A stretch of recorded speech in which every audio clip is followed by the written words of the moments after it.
IPhone maker Apple अब भारत के बढ़ते बाजार से उत्साहित होकर यहां चीन वाला दांव खेलने के लिए तैयार है। अमेरिका की इस कंपनी ने पिछली तिमाही में भारत में रिकॉर्ड रेवेन्यू कमाया है। ऐसे में एप्पल का भारत को लेकर नजरिया और रणनीति बदल गई है।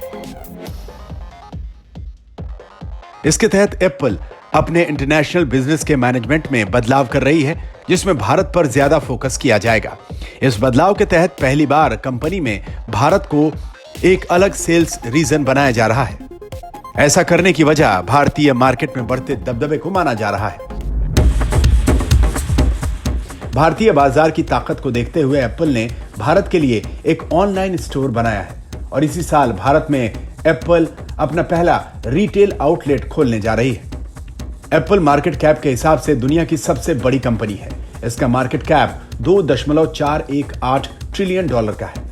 पिछली अर्निंग्स कॉल में कंपनी के सीईओ टिम कुक ने कहा था कि एप्पल भारतीय बाजार पर काफी फोकस कर रही है। उन्होंने कहा था कि भारत में उसी तरह काम किया जा रहा है जैसे पहले चीन में किया गया था। चीन में एप्पल की सालाना कमाई करीब $75 अरब है।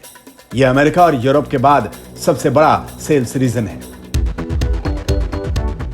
लेकिन अब भारत की बढ़ती ग्रोथ को देखकर एप्पल की रणनीति में भारत को भी बड़े मार्केट के तौर पर शुमार किया जा रहा है।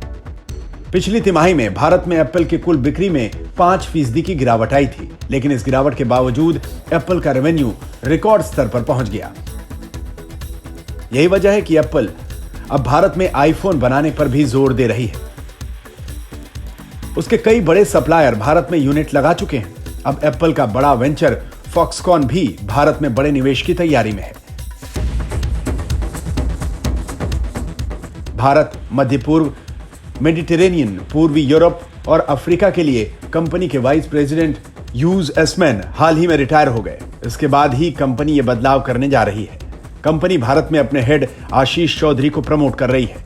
अब तक वो एसमैन को रिपोर्ट करते थे, लेकिन अब सीधे वो एप्पल के product sales head Michael Fincher को रिपोर्ट करेंगे।